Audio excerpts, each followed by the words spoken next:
Better late than never, they say. My name is Michael Knipp, and I am here to talk about a book that I just finished, literally just like an hour ago, called Rage of Dragons. Now, in just a couple months, Evan Winter is releasing the sequel to Rage of Dragons that's called Fires of Vengeance, and I wanted to be caught up in time to read that. So, I've heard almost nothing but positive hype about this book, and let me say, it is well deserved. Lots of the booktubers that I watch have been talking about Rage of Dragons, but I'm gonna go ahead and do my part and try to get the word about this book out there just in case you haven't heard about it or you're not sure if you want to read it. I think that Rage of Dragons is an extremely well done, interesting, fast-paced book that does a lot of things that I am just not used to with the current fantasy that I've been reading. It makes a lot of bold choices and it sticks to them all the way through to awesome, great effect. And the first thing we're going to find out is that this is not your typical European setting for fantasy. This is an African-inspired fantasy, and it starts off with a bang right at the prologue. You are placed into an unforgiving, just extremely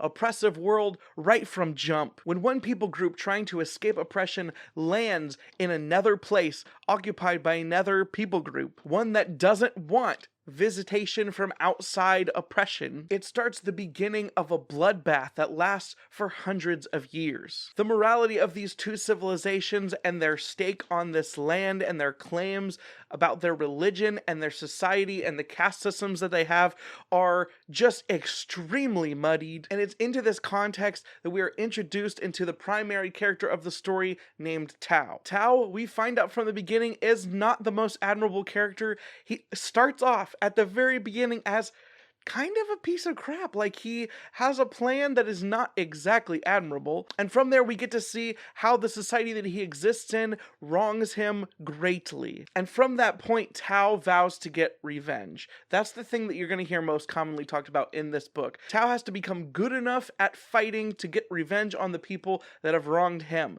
But I think that it goes deeper than that. Looking at not just the caste system that runs Tao's world, but also the magic system that they use. The way that their society is built around this eternal seeming war. All of this creates an extremely grim and hostile environment. It's super dark. Everything in Tao and the soldier's life is just bathed in darkness and oppression from all sides. Tao and the other people in his caste are just systematically beaten down and held down against their will. There's no way for them to rise, and it's this that Tao is trying to push back against so he can get his revenge. But knowing Tao, he's not trying to get it because he wants to do societal good or he wants to make changes.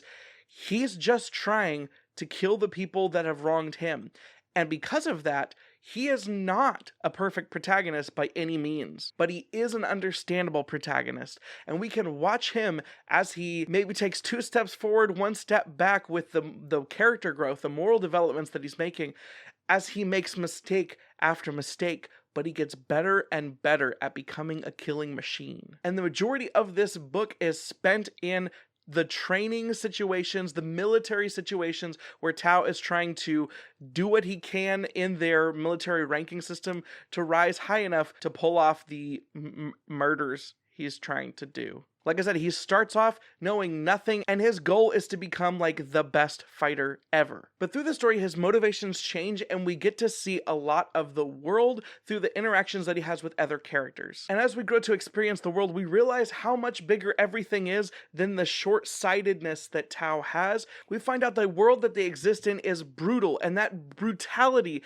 has formed their civilization into what it is, and it's what makes Tao have the drive that he does. And this brutality is in every single chapter. This book does something which I have never really seen, which is it's almost paced like more of an action movie or maybe even a video game than a traditional book story, because every single chapter has intense action to some degree, if I remember correctly. I watched the interview that Evan Winter did with Daniel Green, and it seems like he almost tried to pace each chapter as if it were an episode, like in a TV show miniseries. And because of that, there is a rise and fall, a climax of intensity in every single chapter. Which is to say, Because of this, because of the violence in the story, the nonstop fighting, the nonstop action, yes, there is character development, yes, there is a lot of world building, but if you are not interested in seeing that much fighting, or if violence is something you're averse to, you may not like this book because it is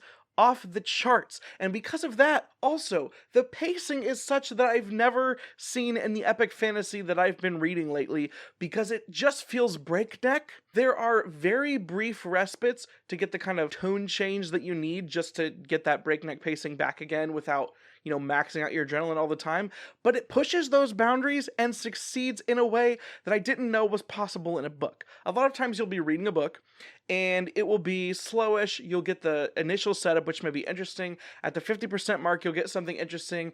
At the 60 or 70% mark, things will start going into a tailspin, and you'll hit with a major epic conclusion. This is like the pacing. It's the pacing in so many books. I read them all the time. That's just how it goes.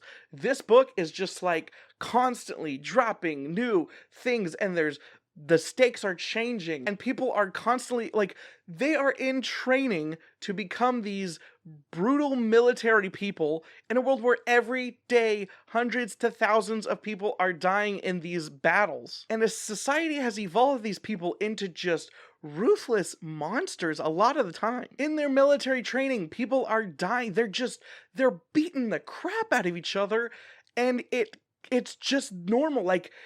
I'm not gonna say people aren't sad when people die, but it's just the life they live every day.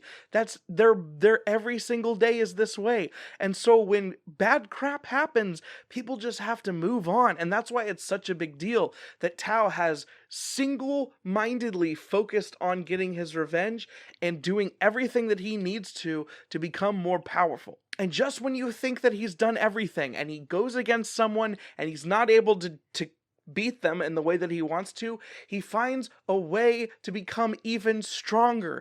There is a decision that he makes somewhere along the point around the 60%-ish mark where he decides he's going to kick it into his next level of training, and I'm like, dang, dude, that's dedication. It kind of reminds me of when I was talking about Daisy Jones and the Six, where you were talking about a band that was extremely popular, but you sometimes the most artistic people are the most broken people inside. They're not healthy mentally, and that's what allows them to be so vulnerable with their emotions. The people that are the best at things are oftentimes not the healthiest, balanced people, and that's what happened with Tao. If he wants to become the best fighter, he has to find out what he's willing to sacrifice to get there. And then while he's doing that, he has to make the decision, is it worth it?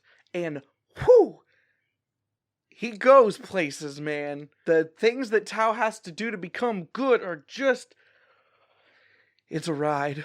But surprisingly, through this, we are also kind of let into the magic system that exists within this world, which is 1, super dark, 2, awesome as crap, and 3, the ways that they choose to reveal it are Winter nailed it. It's just so good. I don't want to explain where their magic comes from, but it's kind of messed up. And what's the end game of their magic system? Oh yeah, they freaking summon dragons that come and burn everything, hence the name. The book's freaking action-packed, and I love it. This is not a book that you go into for something like, let's say, The Way of Kings, to see some honorable characters do some honorable things to try to work together and save the world.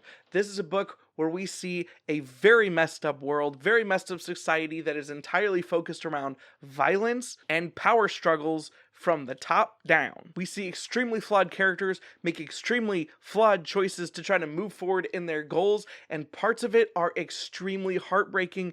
Parts of it are insanely frustrating, but it's fascinating all the way down. This book is filled with a lot of fighting. As I mentioned, there is a lot of military terminology, so you can understand the hierarchy of the society, the system that they're growing up in, and you can understand how things got the way they are, even while still just wanting justice, because that's the thing that you want in this book. That's kind of what Tao wants, though he sometimes goes around it the wrong way.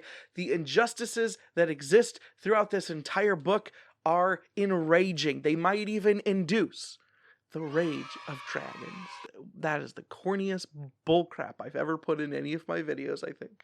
But the nonstop pacing and the brutality of the action is an awesome way for Winter to sneak in a lot of his societal ideas and world building and magic. Like, he's able to sneak all of this in without a lot of it feeling too exposition-y. The most exposition you feel like you're getting is near the beginning when they're trying to explain the military hierarchy. And that's the only part of the book that might be a little bit hard to get into. Not just the prologue. The prologue, I think, actually was really cool, in my opinion. But after the prologue, there's a little bit of just front loading of here's kind of the rankings, here's what people do, you know, here's what the orders are of who's in charge of who and what their duties are. That part at the beginning is a little hard, but it is totally worth it to get through it. And from that point onward, it's a crazy bout. I read this book in just under 48 hours, which lately that's insane for me.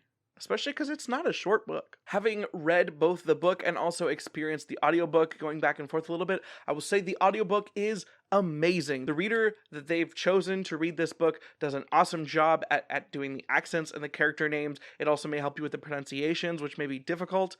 They were difficult for me. I still don't particularly feel comfortable using them. But I feel like that's the gist. If you want to see a fantasy that is not just your typical European-inspired fantasy, if you want to see a fantasy that is action-packed, and you're not afraid of just constant, non-stop action, I think that you will probably like this book as much as I did. I am so excited. The way that this book ends, it ends with a little bit of a cliffhanger because obviously the new one's coming out.